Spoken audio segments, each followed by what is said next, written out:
সাল্লাল্লাহু আলাইহি ওয়াসাল্লামের প্রতি যার উপরে সালাত এবং সালাম পাঠ করা আমাদের উপরে ফরজ করা হয়েছে, যার শান সম্পর্কে আল্লাহ সুবহানাহু ওয়া তাআলা কোরআনে নাজিল করেছেন, ইন্নাল্লাহা ওয়া মালাইকাতাহু ইউসাল্লুনা আলান নবী ইয়া আইয়ুহাল্লাযীনা আমানু সাল্লু আলাইহি ওয়া সাল্লিমু তাসলিমা। আল্লাহুম্মা সাল্লি আলা মুহাম্মদ ওয়া আলা আলি মুহাম্মদ কামা সাল্লাইতা আলা ইব্রাহিম ওয়া আলা আলি ইব্রাহিম ইন্নাকা হামিদুম মাজিদ। আল্লাহুম্মা বারিক আলা মুহাম্মদ ওয়া আলা আলি মুহাম্মদ কামা বারাকতা আলা ইব্রাহিম ওয়া আলা আলি ইব্রাহিম ফিল আলামিন ইন্নাকা হামিদুম মাজিদ। আজকের খুতবার মূল বিষয় হবে রাসূলুল্লাহ সাল্লাল্লাহু আলাইহি ওয়াসাল্লামের জন্ম এবং মৃত্যু সম্পর্কে, এবং তার সম্পর্কে যত কিছু আছে তা থেকে কিছু জিনিস আমাদেরকে স্মরণ করিয়ে দেওয়া উচিত সেই সম্পর্কে। আমার হিসাব মতে আজকে রবিউল আউয়াল মাসের ৮ তারিখ, যদিও সেটা অনেকের সাথে মিলবে না। বাংলাদেশের একদিন পরে চাঁদ দেখার কারণে আজকে তারা ৭ তারিখ গণনা করতেছে। যতদূর জেনেছি যে সৌদি আরবে আজকে ৮ তারিখই। গত শুক্রবার নিজের চোখে চাঁদ দেখে একটা পোস্ট করেছিলাম, প্রমাণস্বরূপ রেখে দিয়েছি, কারো প্রয়োজন হলে সেই পোস্ট দেখে নিতে পারেন। সেটা ছিল দ্বিতীয় দিনের চাঁদ, কারণ দ্বিতীয় দিনের চাঁদ সাধারণত এত সন্ধ্যা পর্যন্ত থাকে না। আর তখন সময় ছিল ৭টা ১৮ যখন আমি ছবিটা তুলেছি। কেননা কারণ আমাদের বাংলাদেশের হুজুরদের মাথা একটু মোটা, সব সময় নিজের একঘেয়ামি মোতাবিক চলে। তাদের সূক্ষ্মভাবে এই জিনিসগুলো নজরআন্দাজ তারা ইচ্ছা করে করে কিনা আল্লাহ ভালো জানে। তবে আল্লাহ তাদেরকে এবং আমাদেরকে হেদায়েত দান করুন, আমিন। তো চাঁদের উপরে ভিত্তি করে আজকে হিসাবে ৮ তারিখ হয়। তো সেই মোতাবিক আমাদেরকে ১২ রবিউল আউয়াল মাসের এই তারিখ সম্পর্কে জানাটা বা বলার প্রয়োজন। এই মাসের এই দিনগুলোর সাথে আমাদের গভীর সম্পর্ক রয়েছে। আমাদের সালাফগণ তারা প্রমাণ করার চেষ্টা করেছেন এই রবিউল আউয়াল মাসেই আমাদের নবী মুহাম্মদুর রাসূলুল্লাহ সাল্লাল্লাহু আলাইহি ওয়াসাল্লামের জন্ম এবং মৃত্যু ঘটেছে। যদিও এই মাস সম্পর্কেও কিছুটা ইখতিলাফ রয়েছে, আর তারিখ সম্পর্কে অনেক বড় ইখতিলাফ রয়েছে। আমাদের সালাফগণ যাদের কাছ থেকে আমরা আকীদা শিখি, যারা আমাদেরকে কোরআন সুন্নাহ দিয়ে দিক নির্দেশনা দিয়ে থাকে, তাদের অধিকাংশরাই ১২ তারিখকে প্রত্যাখ্যান করেছেন। তারা অধিকাংশরাই তাহকিক করে দেখেছেন যেই বছর রাসূলুল্লাহ সাল্লাল্লাহু আলাইহি ওয়াসাল্লামের জন্ম হয়েছে তাতে ওই সোমবার ১২ রবিউল আউয়াল হয়নি। হয় সেটা ৯ হবে, ৮ হবে, নাহলে ১০ হবে, ১২ তারিখ পর্যন্ত পৌঁছে না। আলা কুল্লি হাল, তো তারিখ নিয়ে বড় ইখতিলাফ রয়েছে। তবে এক জায়গায় একমত পুরা পৃথিবীর সমস্ত আলেম, সেটা হচ্ছে সোমবার। এবং এই মর্মে স্বয়ং রাসূলুল্লাহ সাল্লাল্লাহু আলাইহি ওয়াসাল্লাম থেকে সুস্পষ্ট হাদিস রয়েছে যে রাসূলুল্লাহ সাল্লাল্লাহু আলাইহি ওয়াসাল্লাম তিনি নিজেই আমাদেরকে ব্যক্ত করেছেন তার জন্ম হয়েছিল সোমবার দিন, এবং ওই দিনই তাকে নবুয়ত দেওয়া হয়েছে। এবং ইতিহাস প্রমাণ করে ওই দিনই রাসূলুল্লাহ সাল্লাল্লাহু আলাইহি ওয়াসাল্লাম মক্কা থেকে মদিনার উদ্দেশ্যে হিজরত করেছিলেন, এবং তার পরবর্তী সপ্তাহে সোমবার দিনই তিনি মদিনায় পদার্পণ করেছিলেন। এই বিস্তারিত আলোচনা আপনি রাসূলুল্লাহ সাল্লাল্লাহু আলাইহি ওয়াসাল্লামের সিরাতের মধ্যে পেয়ে যাবেন। রাসূলুল্লাহ সাল্লাল্লাহু আলাইহি ওয়াসাল্লামের জন্ম এবং নবুয়ত সম্পর্কে সুস্পষ্ট হাদিস যে রাসূলুল্লাহ সাল্লাল্লাহু আলাইহি ওয়াসাল্লাম তিনি প্রত্যেক সোমবার দিন সিয়াম পালন করতেন।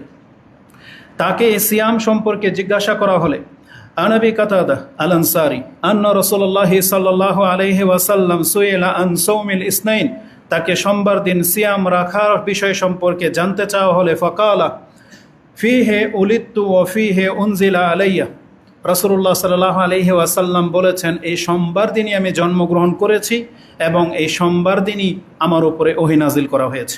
এই হাদিসটি ইমাম মুসলিম তার সিয়ামের অধ্যায়ে কোট করেছেন, যেটা আপনি ২৬-৪০ পেয়ে যাবেন। তাহলে হাদিস স্পষ্ট প্রমাণ করে রাসূলুল্লাহ সাল্লাল্লাহু আলাইহি ওয়াসাল্লামের জন্ম, নবুয়ত এবং হিজরত সোমবার দিন হয়েছিল। এ ব্যাপারে কারো কোনো ইখতিলাফ নেই। এই মর্মে শামাইলে তিরমিজি এবং অন্যান্য কিতাবগুলোতে বিস্তারিত আলোচনা রয়েছে, এবং পরবর্তীতে আমরা জানতে পেরেছি রাসূলুল্লাহ সাল্লাল্লাহু আলাইহি ওয়াসাল্লামের ইন্তেকালও এই সোমবার দিনই হয়েছিল। শামাইলে তিরমিজি ৩০২ নং হাদিসে আয়েশা রাদিয়াল্লাহু তাআলা আনহা থেকে উক্তি করা হয়েছে, قالت তুওয়াফিয়া রাসূলুল্লাহি সাল্লাল্লাহু আলাইহি ওয়াসাল্লাম ইয়াউমাল ইসনাইন, রাসূলুল্লাহ সাল্লাল্লাহু আলাইহি ওয়াসাল্লাম সোমবার দিন ইন্তেকাল করেছেন। শামাইলে তিরমিজির হাদিসটি সনদের দিক থেকে দুর্বল, কিন্তু একাধিক সনদে আসার কারণে নাসরুদ্দিন আলবানী রাহিমাহুল্লাহ এবং অন্যান্যরা এটাকে হাসান সহি বলেছেন। ওয়াদুফিনা লাইলাতুল আরবাই, এবং রাসূলুল্লাহ সাল্লাল্লাহু আলাইহি ওয়াসাল্লামকে বুধবার দিন যে রাতটা আসে, মানে মঙ্গলবার দিনের পরের যে রাত, সেই রাতে তাকে দাফন করা হয়েছিল। এবং মুসনাদে আহমদে 24,790তে আপনি এটা পেয়ে যাবেন। এবং ইমাম মালিক তিনি তার মুয়াত্তা মালিকে একটা আসার উল্লেখ করেছেন। তিনি বলেন, আন্নাহু বালাগাহু, আমাদের কাছে পৌঁছেছে, আন্না রাসূলুল্লাহি সাল্লাল্লাহু আলাইহি ওয়াসাল্লাম তুওয়াফিয়া ইয়াউমাল ইসনাইনে ওয়া দুফিনা ইয়াউমাস সুলাসা, রাসূলুল্লাহ সাল্লাল্লাহু আলাইহি ওয়াসাল্লাম তিনি সোমবার দিন ইন্তেকাল করেছেন এবং মঙ্গলবার দিন তাকে দাফন করা হয়েছে। ওয়াসাল্লান নাস আলাইহি ফাআফজান লা ইয়াউম্মুহুম আহাদুন, প্রত্যেকে এককভাবে গিয়ে তার জানাজার সালাতের দোয়া পাঠ করেছেন, কেউ তার ইমামত করেনি। মুয়াত্তা মালিকে এটা 790তে আপনি পেয়ে যাবেন। বুখারী এবং মুসলিমে এই বর্ণনাগুলো মূলত সহি কেন হয়েছে? কারণ বুখারী এবং মুসলিমে এই সম্পর্কে স্পষ্ট হাদিস রয়েছে, যদিও এই ভাষায় নাই, সেই জন্য আমি তিরমিজি থেকে ভাষাটা ব্যবহার করেছি, কিন্তু সোমবার দিনের কথাটা ইঙ্গিতে বুখারী এবং মুসলিমে রয়েছে। একটা লম্বা হাদিস, তার মধ্যে আনাস ইবনে মালিক রাদিয়াল্লাহু তাআলা আনহু থেকে ইমাম বুখারী এবং মুসলিম কোট করেছেন যে আন্নাল মুসলিমিনা বাইনাহুম ফি সালাতিল ফজর মিন ইয়াউমিল ইসনাইন, এই শব্দটা হচ্ছে মূল। আনাস রাদিয়াল্লাহু তাআলা আনহু তিনি বলেন, সোমবার দিন ফজরের সালাতে মুসাল্লিদের জামাত যে প্রতিষ্ঠিত হয়েছিল, ওয়া আবু বকর সাল্লি আলাইহিম, আর আবু বকর রাদিয়াল্লাহু তাআলা আনহু সেই ফজরের জামাতের ইমামত করছিলেন। সেই দিন ছিল সোমবার। জামাত চলা অবস্থায় তারা লক্ষ্য করেছেন যে রাসূলুল্লাহ সাল্লাল্লাহু আলাইহি ওয়াসাল্লাম মা আয়েশা রাদিয়াল্লাহু তাআলা আনহার হুজরা থেকে পর্দা সরিয়েছেন এবং তিনি দাঁড়িয়েছেন, পুরো জামাতের দিকে তাকিয়েছেন, তিনি হেসেছেন। তার এই অবস্থা দেখে সাহাবা একরামদের যে অনুভূতি হয়েছিল, আনাস রাদিয়াল্লাহু তাআলা আনহু তিনি বলেন, আইয়াফতাতিনু ফি সালাতিহিম ফারহান বিরাসূলিল্লাহি সাল্লাল্লাহু আলাইহি ওয়াসাল্লাম, তারা নামাজ অবস্থায় রাসূল সাল্লাল্লাহু আলাইহি ওয়াসাল্লামকে দেখে এতটা আনন্দিত হয়েছিলেন যে আনাস রাদিয়াল্লাহু তাআলা তিনি বলতেছেন, তাকে দেখার পরে আমরা হয়তো ফিতনায় পড়ে যাব যে এখন তো ফরজের জামাতে আমরা দাঁড়িয়েছি, নামাজ কি ছেড়ে দেব নাকি ধরে রাখবো, তারা বুঝতে পারতেছিলেন না। এমনকি মা আবু বকর রাদিয়াল্লাহু তাআলা তিনি পর্যন্ত পেছন দিকে সরে যাওয়ার উপক্রম করতেছিলেন। ওই মুহূর্তে তিনি বলেন, ওয়াহাম্মাল মুসলিমুনা আইয়াফতাতিনাহুম ফাআশারা ইলাইহিম বিয়াদিহি রাসূলুল্লাহি সাল্লাল্লাহু আলাইহি ওয়াসাল্লাম, তিনি হুজরা থেকেই তাদেরকে হাতের ইশারা করে বললেন, তোমরা জামাতকে কন্টিনিউ করো, আন আতিম্মু সালাতাকুম, তোমরা তোমাদের নামাজকে পূর্ণ করো। এটা ছিল রাসূলুল্লাহ সাল্লাল্লাহু আলাইহি সাল্লামের সর্বশেষ তাকানো। সুম্মা দাখালাল হুজরা ওয়া আরখা সিতরাহু, তারপর তিনি হুজরাতে আবার প্রবেশ করলেন, পর্দা টেনে দিলেন। এটা ইমাম বুখারী রাহিমাহুল্লাহ 4448 উল্লেখ করেছেন। এটা ছিল সর্বশেষ রাসূলুল্লাহ সাল্লাল্লাহু আলাইহি ওয়াসাল্লামের সাক্ষাৎ, মানে সশরীর রাসূল সাহাবা একরামদের সাথে জামাত অবস্থায়। এইটা দিন কোন দিন ছিল? সোমবার দিন। এই বর্ণনায় রয়েছে ফাতুওয়াফিয়া মিন ইয়াউমিহি, এই দিনই রাসূলুল্লাহ সাল্লাল্লাহু আলাইহি ওয়াসাল্লামের ইন্তেকাল হয়ে যায়, মানে যোহর আর হয়নি, সম্ভবত সকাল 9টা-10টার দিকে রাসূলুল্লাহ সাল্লাল্লাহু আলাইহি ওয়াসাল্লামের ইন্তেকাল হয়ে যায়। এটা ইমাম বুখারী এবং মুসলিম কোট করেছেন। বুখারীতে 680, মুসলিমে 830 নম্বরে হাদিসটা আপনি পেয়ে যাবেন। বাকি ইতিহাসবিদ তাদের প্রত্যেকেই তাদের সিরাত গ্রন্থে এই কথাগুলোকে উল্লেখ করেছেন। তাদের অনেকেই দলিল হিসাবে ইমাম বুখারী রাহিমাহুল্লাহর এই হাদিসটাকে এনেছেন, যেটা ইমাম বুখারী রাহিমাহুল্লাহ তিনি তার কিতাবুল মাগাজি 64 নম্বর অধ্যায়ের 84 নম্বর পর্বে উল্লেখ করেছেন। তো রাসূলুল্লাহ সাল্লাল্লাহু আলাইহি ওয়াসাল্লামের জন্ম, নবুয়ত এবং মৃত্যু এটা হাদিস দিয়ে প্রমাণ করা সম্ভব বা প্রতিষ্ঠিত যে সেই দিনটা ছিল সোমবার। লক্ষণীয় বিষয় হচ্ছে, এটা আপনারা জানেন, কিন্তু এটা খুতবায় আজকে উল্লেখ করার পেছনে মূল কারণ কি? এখানে একটা জিনিস দেখাতে চেয়েছি, সেটা হচ্ছে এটা আল্লাহ সুবহানাহু ওয়া তাআলার বিশেষ এক হিকমা। হয়তো সেটা এই বর্তমান পরিস্থিতির কারণেই হয়েছে। আল্লাহ সুবহানাহু ওয়া তাআলা ভালো করেই জানেন কিয়ামতের পূর্বে এই মুসলিম উম্মাহ কত বিদআত এবং খোরাফতে জড়াবে।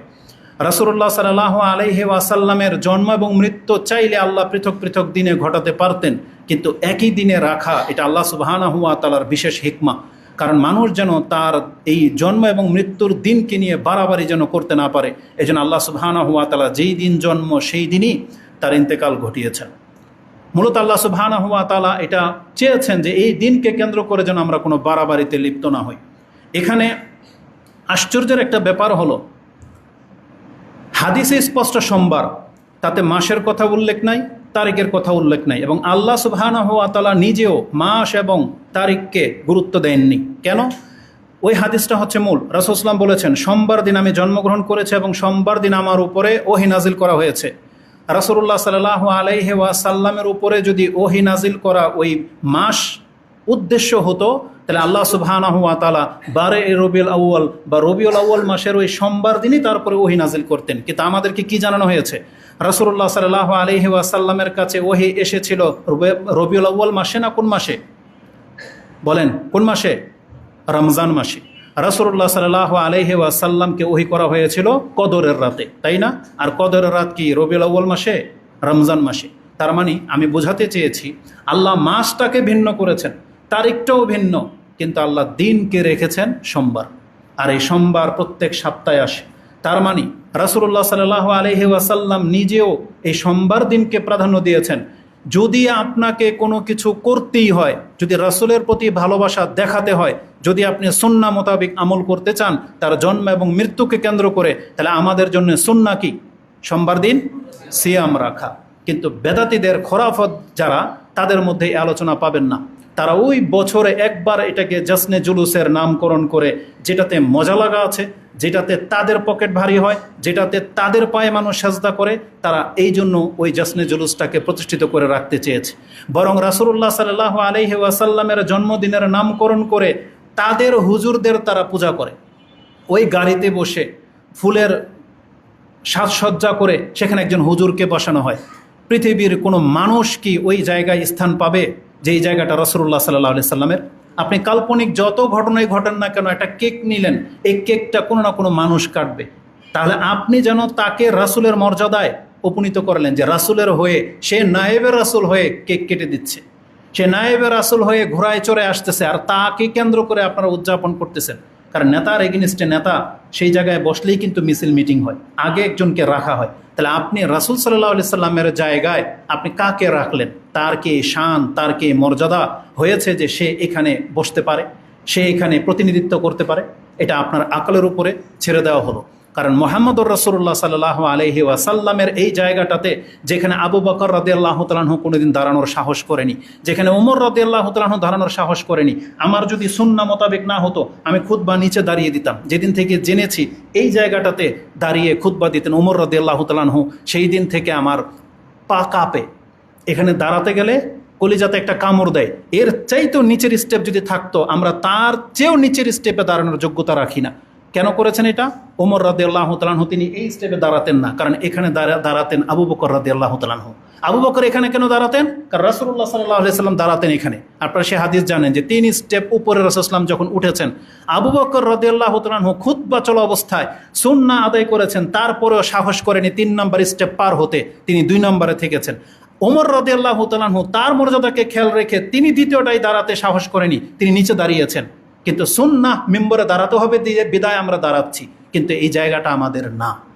তাহলে রাসূলুল্লাহ সাল্লাল্লাহু আলাইহি ওয়াসাল্লামের জন্মদিনের কেক কাটবেন, জশ্নে জুলুস করবেন, রাসূল সাল্লাল্লাহু আলাইহি ওয়াসাল্লামের সেই আনুষ্ঠানিকতা করবেন আপনার হুজুরকে দিয়ে, ফুলের মালা তাকে পরাচ্ছেন। লা হাওলা ওয়ালা কুওয়াতা ইল্লা বিল্লাহ। আল্লাহ সুবহানাহু ওয়া তাআলা নির্বোধদেরকে হেদায়েত দান করুন, আমিন। এটা খুব সূক্ষ্ম একটা বিষয়, আমি আপনাকে দেখাবো। আপনি যদি আপনার নেচার বা ফিতরতের উপরে ছেড়ে দেই, বলেন তো যেই দিন আপনার বাচ্চাটা জন্মগ্রহণ করেছে ওই একই দিনে যদি আপনার বাচ্চা মৃত্যুবরণ করে, এই মার অবস্থা কি হয়? প্রত্যেক বছর জন্মদিন পালন করে, নাকি সেই দিন আসলে সে আরও বেশি শোকাহত হয়ে যায়, সেই দিন আরও চিৎকার করে, কান্নাকাটি করে? বহু ঈদের দিন বহু ঘটনা ঘটেছে, আনন্দের দিন, যে অনেকের সন্তান অ্যাক্সিডেন্টে মারা গেছে, সেই ঈদ কি আর তার ঈদ থাকে?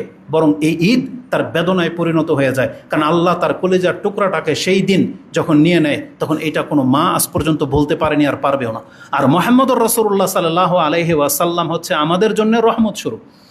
তাকে আমাদের এই পৃথিবীর জন্য শুধু রাসূল করে প্রেরণ করা হয় নাই। আল্লাহ বলছেন ওমা আরসালনাকা ইল্লা রাহমাতাল লিল আলামিন, আমরা সেই রহমতকে হারিয়েছি। সেইটা আপনার আনন্দের বিষয় কি করে হতে পারে?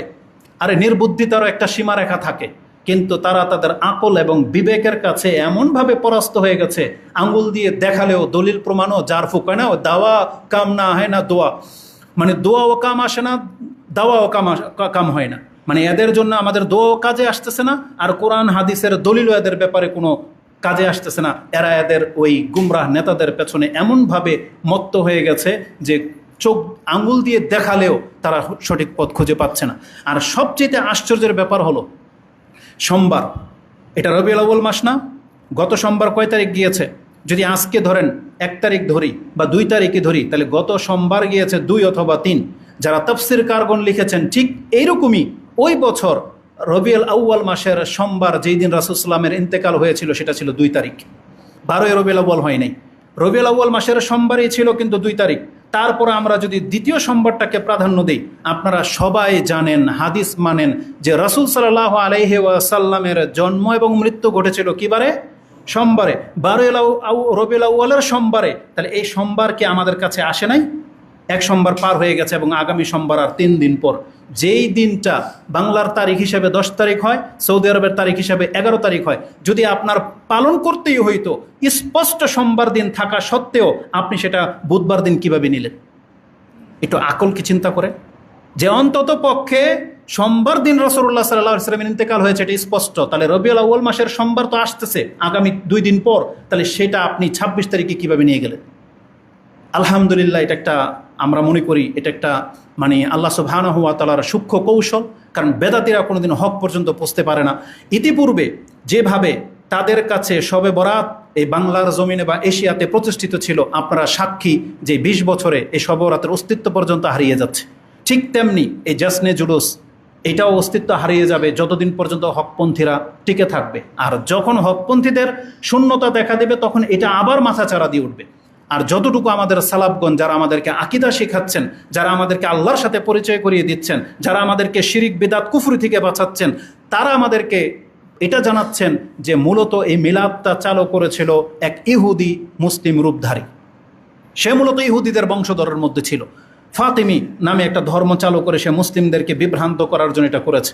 আলাকুল্লি হাল, আমরা ওই বড় কথার দিকে যাব না, তবে আমরা শুধু আপনার বিবেকে এতটা মানে জাগিয়ে দিতে চাই যে রাসূলুল্লাহ সাল্লাল্লাহু আলাইহি ওয়াসাল্লাম রবিউল আউয়াল মাসের সোমবার দিন জন্মগ্রহণ করেছেন, সোমবার দিন মৃত্যুবরণ করেছেন। কিছু করতে হলে আপনাকে সোমবারটাকে বেছে নিতে হইতো, তারিখটাকে না। এখানে আপনি চরম বিভ্রান্তির মধ্যে আছেন। আল্লাহ আবারও আমরা আল্লাহর কাছে দোয়া করি, আল্লাহ তুমি আমাদেরকে হেদায়েত দান করো এবং আমাদেরকে সঠিক বুঝ দান করো। ওমর রাদিয়াল্লাহু তাআলা আনহু, আসুন যারা আজকে এই দিনটাকে আনন্দের দিন হিসেবে নিতে চান, আপনাকে রাসূলুল্লাহ সাল্লাল্লাহু আলাইহি ওয়াসাল্লামের ইন্তেকালের দিনটা একটু স্মরণ করিয়ে দিই। আমাদের নারায়ণগঞ্জের একটা বড় পীর আছে, এটা তো জানেন, সে যখন তখন যে ফতোয়া দেয় সেটা জানেন, যেহেতু আমরা ওই এলাকারই, তো তাকে আমরা আর বদনাম করতে চাচ্ছি না। এরা এই বিষয়টাকে এমন প্রতিষ্ঠিতভাবে পেশ করে, সে একটা যুক্তি পেশ করেছে, যেই দিন কারো কাছে খুশি আসে, যেই দিন কারো কাছে দুঃখ আসে, তাহলে দুঃখর চাইতে খুশি প্রাধান্য পাবে। এটা একটা যুক্তি।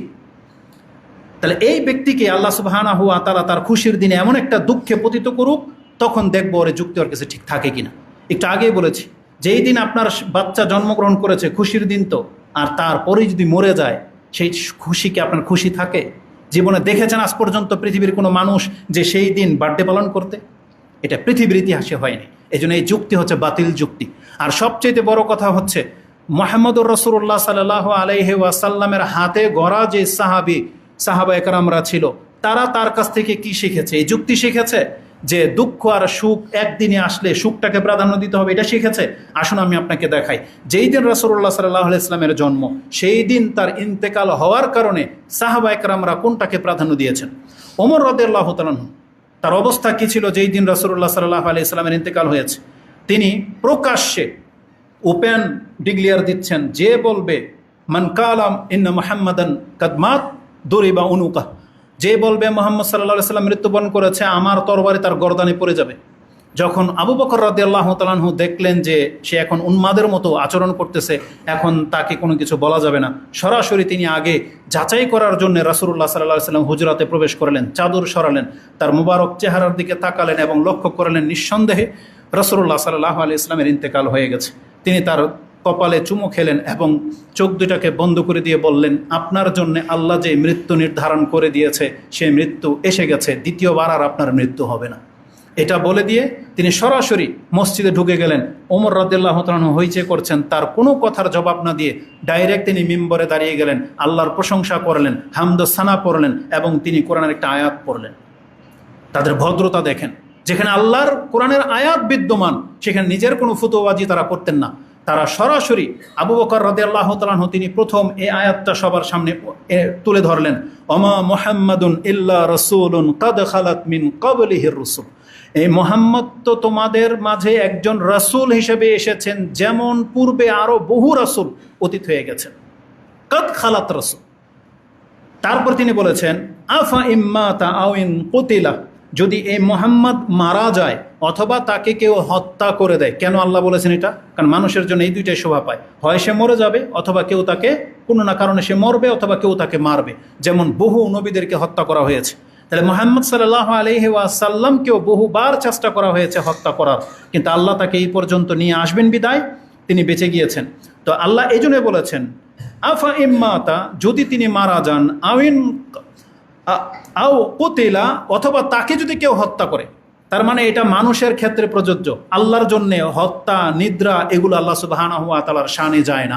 যেখানে আল্লাহ বলেছেন যে তাকে মৃত্যু তো দূরের কথা, তন্দ্রা পর্যন্ত স্পর্শ করে না, যেটা আয়াতুল কুরসিতে আমরা সবাই জানি।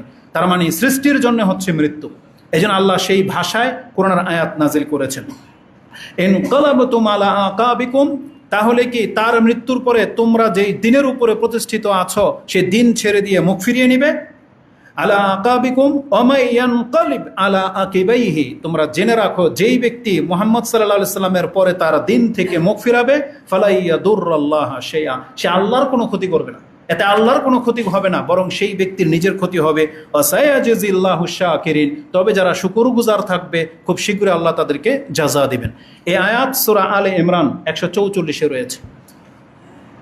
আমাদেরকে ব্যাখ্যা করে বোঝাতে হয়। ওমর রাদিয়াল্লাহু তাআলা আনহুকে কি ব্যাখ্যা করে বোঝাতে হয়েছিল? সুবহানাল্লাহ, এই আয়াত যেমনি তার কান শুনেছে, এটা কোরআনের একটা আয়াত, তিনি বলতেছেন ইতিপূর্বে এই আয়াত কোরআনের মধ্যে আছে, মনে হচ্ছে যে এটা আজকে আবু বকর উপরে নাজিল হলো, আমাদের কারো সেন্সে ছিল না। যখনই এই আয়াত আবু বকর রাদিয়াল্লাহু তাআলার মুখ থেকে তেলাওয়াত পাঠ করা আমার কান শুনতে পেল, তিনি বলেন, কালা ওয়াল্লাহি মা হুয়া ইল্লা আন সামিআতু আবু বকরিন তালাহা। এই আয়াত যখন আবু বকর রাদিয়াল্লাহু তাআলা পাঠ করলেন, ফা আকারতু, এই জমিনে আমার পা আটকে গেল। আপনি দেখেছেন আঠার মধ্যে যেমন যে চিকা বা ইঁদুর আটকে যায়, লড়তে পারে না, তখন আকার বলা হয় আটকে যাওয়া, থেমে যাওয়া। যেমন আমরা যখন কোনো চোরাবালিতে বা কিছু নরম জায়গায় পাড়া দিই, আস্তে আস্তে পা মনে হয় নিচের দিকে দেবে যাচ্ছে, আপনার ভার আর পা রাখতে পারে না, এটাকে বলা হয় আকার। তিনি বলেছেন, ফা আকারতু হাত্তা মা তুকিল্লুনি রিজলাইয়া, আমার পা আমাকে ধরে রাখতে পারলো না, ও হাত্তা হাওয়াইতু ইলাল আরদ, আমি যেখানে দাঁড়িয়েছিলাম সেখানে আমি পড়ে গেলাম, বসে গেলাম নিচে, থরথর করে কাঁপতেছে আমার পা। যখন একিন হয়ে গেছে যে সত্যি মুহাম্মদুর রাসূলুল্লাহ সাল্লাল্লাহু আলাইহি সাল্লামের ইন্তেকাল হয়ে গেছে। এটা ছিল ওমর রাদিয়াল্লাহু তাআলা আনহুর অবস্থা। ফাতেমা রাদিয়াল্লাহু তাআলা আনহা মৃত্যুর মুহূর্তগুলোতে তাদের অবস্থা কেমন ছিল? ফাতেমা রাদিয়াল্লাহু তাআলা আনহা যখন মৃত্যুর একেবারে শেষ মুহূর্তে রাসূলুল্লাহ সাল্লাল্লাহু আলাইহি সাল্লামের সাথে সাক্ষাৎ করতে এসেছেন এবং তিনি বলেন, জাআলা ইয়াতাগাশা, তাকে চাদর দিয়ে ঢেকে রাখা হয়েছিল। ফাকালাত ফাতেমাতু আলাইহিস সালাম, তিনি তার পিতার রাসূলুল্লাহ সাল্লাল্লাহু আলাইহি সাল্লামকে উদ্দেশ্য করে বলতেছেন, ওয়া কারবা আবা, হ্যাঁ আমার পিতার কষ্ট, মৃত্যুর একটা কষ্ট রয়েছে। বারবার রাসূল সাল্লাম মশকে হাত ভিজাচ্ছেন আর কপালে ঠান্ডা করার জন্য মাথায় দিচ্ছেন যাতে একটু স্বস্তি ফিল করতে পারে। তার এই কষ্ট দেখে তিনি বলেছিলেন, ওয়া কারবা আবা, হায় আমার পিতার কষ্ট। তখন রাসূলুল্লাহ সাল্লাল্লাহু আলাইহি সাল্লাম বলেছিলেন, লাহা, তাকে, লাইসা আলা আবিকি, লাইসা আলা আবিকি কারবুম বাদা আল ইয়াউম, আজকের পরে তোমার পিতার আর কোনো কষ্ট হবে না। এটা তোমার পিতার জীবনের সর্বশেষ কষ্ট, আজকের পরে তোমার পিতার আর কোনো কষ্ট হবে না। ইন্নাহু কাদ হাদারা মিন আবিক, তোমার পিতার কাছে এমন এক ব্যক্তি এসে উপস্থিত হয়েছে, মা লাইসা বিতারিকিহি মিনহু আহাদুন আল মুওয়াফাহ ইয়াউমাল কিয়ামাহ, তার কাছ থেকে কিয়ামত পর্যন্ত কেউ ছাড়া পায়নি। তার মানে কিয়ামত পর্যন্ত কেউ মুক্তি পাবে না। তার মানে কে? মালাকুল মউত। যে আমার এমন শখস উপস্থিত হয়ে গেছে যার কাছ থেকে কেউ কোনোদিন মুক্তি পায়নি, কিয়ামত পর্যন্ত মুক্তি পাবে না। তার মানে আজকে আমার জীবনের শেষ দিন। এটা বলার পরে ফালাম্মা মাতা, তারপরেই তিনি ইন্তেকাল করলেন। কালাত ফাতেমা ইয়া আবাতা আজাবা রাব্বাদ দাওয়া, তিনি কবিতার ছলে বলতেছিলেন, হায় আমার পিতা যিনি তার রবের ডাকে সাড়া দিয়ে দিলেন। ইয়া আবাতা মান জান্নাতুল ফেরদৌসি মাওয়া, যার জন্য আল্লাহ জান্নাতুল ফেরদৌসকে প্রস্তুত করে রেখেছেন। ইয়া আবাতা ইলা জিবরিল আনানা, আমি জিবরিল আলাইহিস সালামকে তার সংবাদ দিচ্ছি যে আপনার সঙ্গী মৃত্যুবরণ করেছে। ফালাম্মা দুফিনা, যখন তাকে দাফন করা হলো, কালাত ফাতেমা রাদিয়াল্লাহু তাআলা আনহা ইয়া আনাস, আনাস রাদিয়াল্লাহু তাআলা আনহুকে তিনি এক কত হৃদয় বিদারক হলে এটা বলতে পারেন, এমন পর্যায়ে তিনি বলতেছেন, ইয়া আনাস আতাবাত আনফুসাকুম আন তাহুসসু আলা রাসূলিল্লাহি সাল্লাল্লাহু আলাইহি ওয়াসাল্লাম তুরাব, তোমাদের অন্তরকে এটা সায় দিল, তোমরা যে রাসূলুল্লাহ সাল্লাল্লাহু আলাইহি সাল্লামের দেহের উপরে মাটি ফেললা, এটা তোমাদের অন্তর কি করে মেনে নিল? তার মানে একজন সন্তান তার পিতার সবচেয়ে ভালোবাসার পাত্র যিনি ছিলেন, তিনি কতটা ব্যথা পেলে এ কথা বলতে পারেন যে যিনি রাসূল, আল্লাহর রাসূল, তোমরা সাহস কেমনে হলো বা তোমাদের অন্তর এটা মেনে কিভাবে নিল যে তার উপরে তোমরা মাটি ফেললে? এটা নিয়ম, যত কষ্টেই হোক না কেন এটা নিয়ম ছিল, তারা সেটা করেছে। পৃথিবীর কোনো শক্তি নাই এর খেলাফ করা, কারণ এটা আল্লাহ সুবহানাহু ওয়া তাআলার বিধান, আর তারা সেটাকে প্রমাণ করেছেন। ইমাম বুখারী হাদিস কোট করেছেন 4462-তে। ফাতেমা রাদিয়াল্লাহু তাআলা আনহা তিনি মেনে নিয়েছেন রাসূলুল্লাহ সাল্লাল্লাহু আলাইহি ওয়াসাল্লামের ইন্তেকাল হয়েছে, এবং এই শোকে আর তিনি হাসতে পারে নাই, বরং সব থেকে প্রথম তার মৃত্যু ঘটেছে। এবং ইতিহাস বলা হয়েছে রাসূল সাল্লাল্লাহু আলাইহি সাল্লামের দুঃখে তিনি আর বেশি দিন বাঁচেনি, রোগাক্রান্ত হয়ে গেছেন, 6 মাস পরেই তার ইন্তেকাল হয়ে যায়। তার মানে রাসূলুল্লাহ সাল্লাল্লাহু আলাইহি সাল্লামের মৃত্যুর দিন এতটা ব্যথিত তারা হয়েছেন যে পুনরায় তারা আর ওই আনন্দের দিন হিসেবে নিতে পারেনি। সেই দিন থেকে মদিনার কি অবস্থা হয়েছিল, আনাস রাদিয়াল্লাহু তাআলা আনহু যতদিন মদিনায় বেঁচে ছিলেন, তিনি রাসূলুল্লাহ সাল্লাল্লাহু আলাইহি সাল্লামের মদিনার আগমন এবং মদিনা থেকে বিদায় নেওয়ার সেই দৃশ্যটাকে মনে রেখেছেন, এবং তিনি ব্যক্ত করতেছেন। আনাস রাদিয়াল্লাহু তাআলা আনহু তিনি বলেন, লাম্মা কানা আল ইয়াউমুল্লাযী দাখালা ফীহি রাসূলুল্লাহ সাল্লাল্লাহু আলাইহি ওয়াসাল্লাম আল মাদিনা, যেই দিন রাসূলুল্লাহ সাল্লাল্লাহু আলাইহি ওয়াসাল্লাম মক্কা থেকে হিজরত করে মদিনায় এসেছিলেন মদিনাবাসী হিসাবে, সেই দিনের অবস্থা কি ছিল? আদা আমিনহা কুল্লা শাইইন, মনে হচ্ছিল যে রাসূল সাল্লাল্লাহু আলাইহি ওয়াসাল্লামের আগমনের কারণে মদিনার প্রত্যেকটা জিনিস উজ্জ্বল হয়ে গেছে। আপনি যাকে পছন্দ করেন, যার প্রত্যাশা, তাকে পেয়ে গেলে আপনার জীবনটাকে উৎফুল্ল মনে হবে। মুহাম্মদুর রাসূলুল্লাহ সাল্লাল্লাহু আলাইহি সাল্লামকে পেয়ে নিঃসন্দেহে মদিনা উজ্জ্বল হয়ে গিয়েছিল। তাদের সব কিছুতে বরকত, তাদের জীবনের প্রশান্তি ফিরে পেয়েছিল, তারা একটা জীবন পেয়েছিল যেটা ইতিপূর্বে ছিল না, এটাই তিনি তুলে ধরেছেন। ফালাম্মা কানা আল ইয়াউমুল্লাযী মাতা ফি, যেই দিন রাসূলুল্লাহ সাল্লাল্লাহু আলাইহি সাল্লামের মৃত্যু ঘটেছিল, আজলামা মিনহা কুল্লা শাই, মনে হয়েছিল সেই দিন পুরা মদিনা আবার অন্ধকারে ছেয়ে গেছে। তার মানে যে আলো ছিল মদিনাতে, সে আলো নিভে গেছে, এটা তিনি ফিল করতেছেন। এবং তিনি বলতেছেন, ওমা নাফাজনা আন রাসূলিল্লাহি সাল্লাল্লাহু আলাইহি ওয়াসাল্লাম আল আইদি ওয়া ইন্না লাফি দাফনিহি, যেই দিন রাসূলুল্লাহ সাল্লাল্লাহু আলাইহি সাল্লামকে আমরা দাফন করেছি, আমাদের হাতে এখনো দাফনের মাটি লেগে আছে, আমরা অনুভব করতে পারলাম, হাত্তা আনকারনা কুলুবানা, আমাদের অন্তর যেন আস্তে আস্তে মরে যাচ্ছে।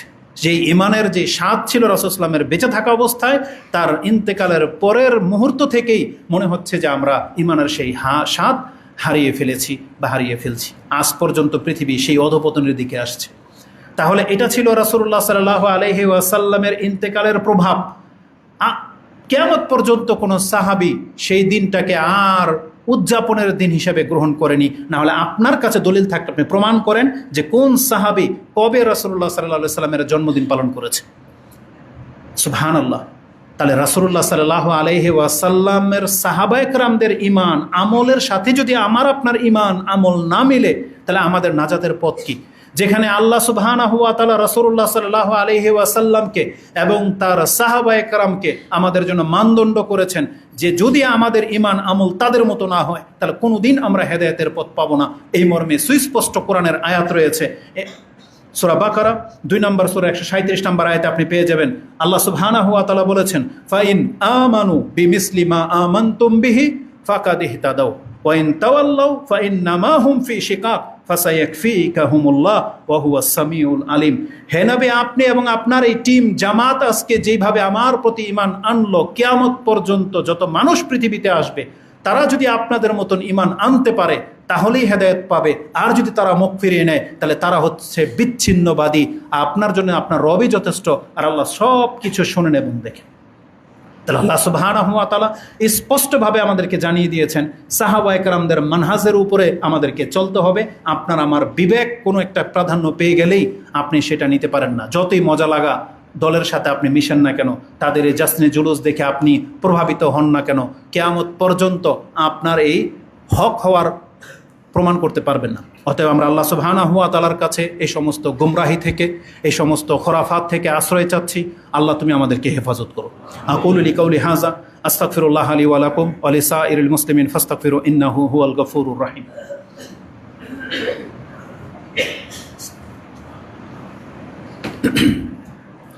আলহামদুলিল্লাহি রাব্বিল আলামিন, আসসালাতু ওয়াসসালামু আলা আশরাফিল আমবিয়াই ওয়াল মুরসালিন নবীনা মুহাম্মাদিন ওয়া আলা আলিহি ওয়া সাহবিহি আজমাইন ওয়া বাদ।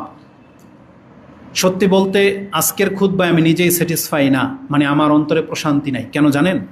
কারণ আজকের খুতবা মূলত আমার ইচ্ছা ছিল রাসূলুল্লাহ সাল্লাল্লাহু আলাইহি সাল্লামের জন্ম থেকে এবং তার ব্যক্তিত্ব থেকে এমন কিছু জিনিস তুলে ধরি যেটা আমাদের প্রত্যেকের অন্তরকে নরম করে দেবে। কিন্তু পরিস্থিতি এই গুমরাদের কারণে আমাদের মানে ধরন চেঞ্জ হয়ে যায়, যে তাদেরকে রোধ করতে করতে, আমাদেরকে সঠিক পথ দেখাতে দেখাতে, এই ভুল সংশোধন করতে করতেই হয়তো আমাদেরকে কবরে চলে যেতে হবে, কিন্তু আমরা এর চেয়ে ভালো কিছু এনে দিতে পারবো না। বরং আমরা যখন কোনো ভুল নিয়ে কথা বলি তখন আরেক শ্রেণীর মানুষ তারা এটাকে নিয়ে আবার ফিতনা ছড়ায়, মনে করে যে সে ভুলের উপরে আছে, অথচ আপনি তাকে বলতে পারবেন না যে তোমার পায়ের নিচে ময়লা লেগে আছে, বলতে পারবেন না, তাহলে আপনাকে বলবেন এই ফিতনাবাজ। তার মানে ও এই পায়খানা নিয়েই থাকতে চায়, ওই গুমরাহির উপরে টিকে থাকতে চায়, অথচ ও এই গুমরাহি ছাড়তে চাচ্ছে না। বরং রাসূলুল্লাহ সাল্লাল্লাহু আলাইহি সাল্লাম মক্কাতে যখন মক্কার লোকদের ভুলগুলো তুলে ধরতেছিলেন তখন ওই শ্রেণীর মানুষগুলাই বলেছিল যে এ ফিতনা ছড়াচ্ছে, ভাইয়ে ভাই, স্বামী স্ত্রী, সন্তানে পিতাতে বিচ্ছিন্নের সৃষ্টি করে দেওয়া হয়েছে, তারা এটা বলতো। তাহলে আমরা যখনই কোনো ভুল নিয়ে কথা বলি এই সমস্ত যাদের আকল কম তারা এটাকে ফিতনা মনে করে, যে সমাজ একটা জিনিস চালু আছে, এরা নতুন করে এ আহলে হাদিসদের কাজই হচ্ছে ফিতনা ছড়ানো, অথচ সুস্পষ্ট ভুলের উপরে তারা প্রতিষ্ঠিত থাকতে চাচ্ছে। আমরা আবারও দোয়া করি আল্লাহ তুমি আমাদের এবং তাদেরকে হেদায়েত দান করো, এবং আমাদের এই দাবি যদি সত্য হয়ে থাকে আল্লাহ তুমি আমাদেরকে হকের উপরে প্রতিষ্ঠিত রাখো, আমিন ইয়া রাব্বাল আলামিন। তাহলে যেহেতু আমাদের খুতবার ওই বিষয়টাতে পুরো সময় চলে গেছে, এই শেষ মুহূর্তে রাসূলুল্লাহ সাল্লাল্লাহু আলাইহি ওয়াসাল্লামের ব্যক্তিত্ব সম্পর্কে আমি দুই একটা কথা আপনাকে বলি। আমি মনে করি আমাদের মধ্যে এমন যে আছেন যে অনুভব হচ্ছে যে আপনার অন্তরটা শক্ত হয়ে গেছে, যে হয়তো আজকে 1 বছরে বলতে পারবেন না যে আপনার চোখে কবে পানি ঝরেছে। আমাদের প্রত্যেকের অন্তর এমন কঠিন হয়ে গেছে, যে হয়তো সবার উপরে কর্কশ, যে হয়তো দুনিয়ার প্রতি ঝুঁকে গেছেন।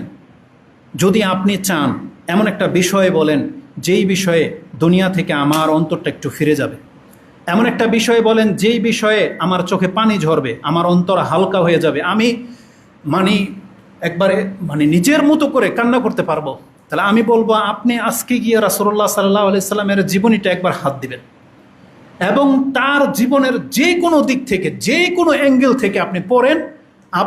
আপনি যদি মুসলিম হন আপনার চোখে পানি ঝরতে বাধ্য, আপনার অন্তর নরম হতে বাধ্য, কারণ তিনি এমন এক ব্যক্তিত্ব। কোরআনে আল্লাহ নিজে বলেছেন ওমা আরসালনাকা ইল্লা রাহমাতাল লিল আলামিন, আমি আপনাকে পৃথিবীতে রহমত স্বরূপ প্রেরণ করেছি। মুহাম্মদুর রাসূলুল্লাহ সাল্লাল্লাহু আলাইহি সাল্লাম তিনি আমাদের উপরে কেমন রহমতের ছিলেন তার জীবনী থেকে যেটা জানা যায়, তিনি এমন এক ব্যক্তি পৃথিবী থেকে বিদায় হয়ে গেছেন, তার সম্পর্কে বলা হয়েছে তিনি যত আঘাত পেয়েছেন মরার দিন পর্যন্ত তিনি কোনো একটা আঘাতেরও কোনো দিন কারোর প্রতি প্রতিশোধ গ্রহণ করেনি। তার মানে নিজে আমরা মানুষ এত মানে জালেম, আমাদের সাথে কেউ কোনো একটা খারাপ আচরণ করলে, আমাদেরকে কষ্ট দিলে পাল্টা আমরা গালি দিই, পাল্টা আমরা তার চাইতে বড়োভাবে অ্যাটাক তাকে করি, ক্ষতি করার চেষ্টা করি। কিন্তু আমাদের নবী মুহাম্মদুর রাসূলুল্লাহ সাল্লাল্লাহু আলাইহি সাল্লাম সম্পর্কে বলা হয়েছে তাকে হত্যা পর্যন্ত করতে চাওয়া হয়েছে। যারা তাকে, তার রক্তের লোকেরা, তারা এত বেশি কষ্ট দিয়েছে, কিন্তু তাদের প্রতিও তিনি কোনোদিন যখন ক্ষমতায় ছিলেন তারপরেও তিনি তাদের কাছ থেকে প্রতিশোধ গ্রহণ করেনি। তিনি হচ্ছেন মুহাম্মদুর রাসূলুল্লাহ সাল্লাল্লাহু আলাইহি সাল্লাম। তার সম্পর্কে মর্যাদার কি আপনাকে বলবো, আপনি তার সম্পর্কে জানার চেষ্টা করেন। তার জন্মের পরে এমন কিছু উক্তি যেটা আমি পড়েছি বা আপনি যখন পড়বেন নিজেকে স্থির রাখতে পারবেন না।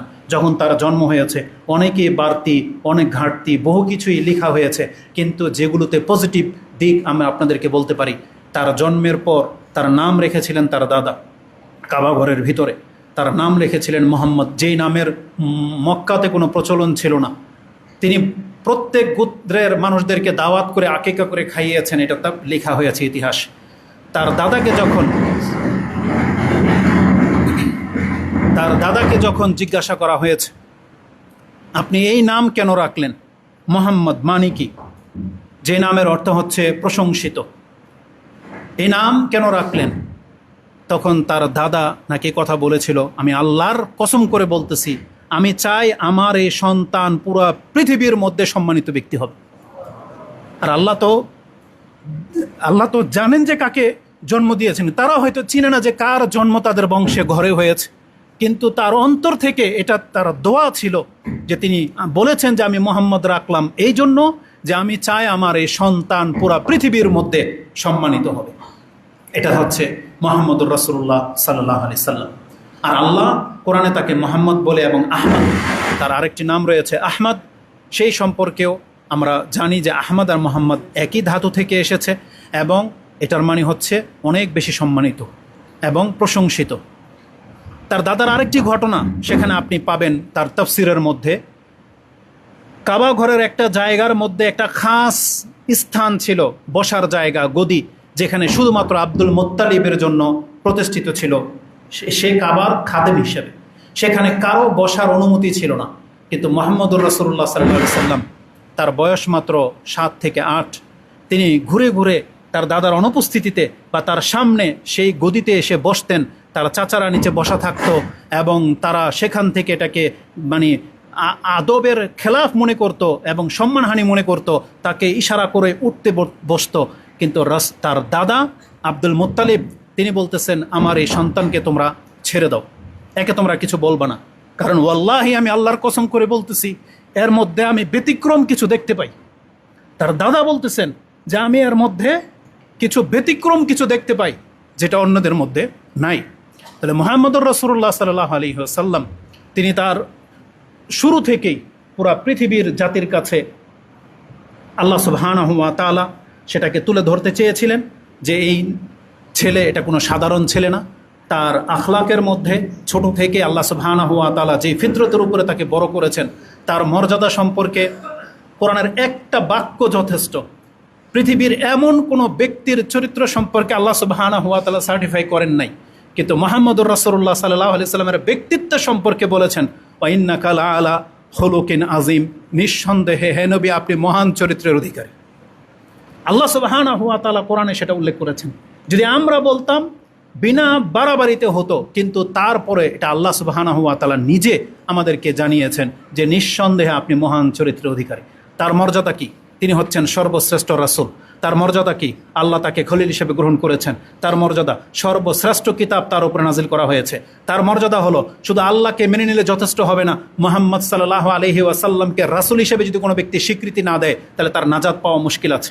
একটু আগেই সে হাদিস বলেছি, রাসূলুল্লাহ সাল্লাল্লাহু আলাইহি ওয়াসাল্লাম বলেছেন, ওয়াল্লাযী নাফসু মুহাম্মাদিন বিয়াদি, আমার সেই সত্তার হাতে, যার হাতে আমার প্রাণ রয়েছে, আমি তার শপথ করে বলতেছি, যার হাতে আমার প্রাণ রয়েছে সেই সত্তার শপথ করে আমি বলতেছি, লা ইয়াসমাউ বি আহাদুন মিন হাযিহিল উম্মাহ, এই উম্মতের এমন কোনো একজন ব্যক্তি যার কাছে আমার নাম পৌঁছে গেছে, সে যে কেউ হোক, ইহুদি হোক, খ্রিস্টান হোক, বৌদ্ধ হোক, হিন্দু হোক, যার কাছে আমার নাম পৌঁছে গেছে, সুম্মা ইয়ামুত লাম ইউমিনু বিল্লাযী উরসিলতু বি, আমি যেই দিন নিয়ে আসছি আল্লাহর পক্ষ থেকে, এটা যদি গ্রহণ না করে মরে যায়, ইল্লা কানা মিন আসহাবিন নার, তাহলে সেই ব্যক্তি জাহান্নামে যাবে।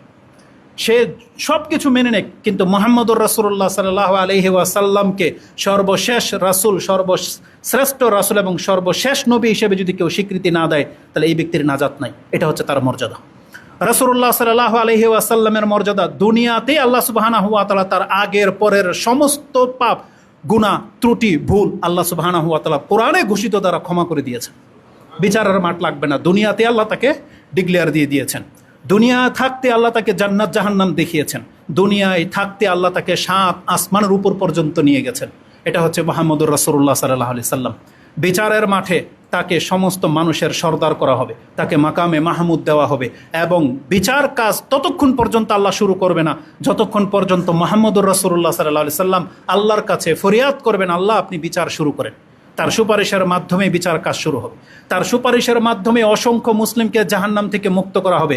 এবং তিনি হচ্ছেন সে রাসূল মুহাম্মদুর রাসূলুল্লাহ সাল্লাল্লাহু আলাইহি সাল্লাম, যিনি সর্বপ্রথম জান্নাতের দরজার কড়া নক করবেন, যার জন্যে সর্বপ্রথম জান্নাতের দরজা খোলা হবে, তিনি হচ্ছেন মুহাম্মদুর রাসূলুল্লাহ সাল্লাল্লাহু আলাইহি ওয়াসাল্লাম। আল্লাহুম্মা সাল্লি ওয়া সাল্লিম ওয়া বারিক আলা নবিয়িকা মুহাম্মদ। এটা হচ্ছে আমাদের নবী মুহাম্মদুর রাসূলুল্লাহ সাল্লাল্লাহু আলাইহি সাল্লাম। তার ত্যাগ আমাদের জন্য, তিনি যেটা ছেড়ে গেছেন, এটা যদি আপনি অনুধাবন না করতে পারেন, এটা হবে আপনার আমার ব্যর্থতা। তিনি তার উম্মতের জন্য কেঁদেছেন এবং আল্লাহ তাকে বলেছেন, হে নবী, জিবরিলকে বলা হয়েছে তাকে সালাম জানান, এবং কেন তিনি কাঁদেন যদিও তার রব জানেন, জিজ্ঞেস করেন আপনি।